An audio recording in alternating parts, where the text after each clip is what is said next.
Защо не вярвам? Нарича се печат непроглед. Добре де, аз съм праведен човек, ходя на църква, по празници паля църква, в църквата. Го правя само защото другите го правят, но всъщност не вярвам. Не вярваш, защото ти е сложен печат непроглед. Печат непроглед се слага, когато ти е наложено негативно въздействие и целта на това е ти да не можеш да се освободиш.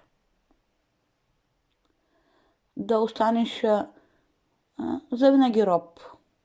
Роб до гроб.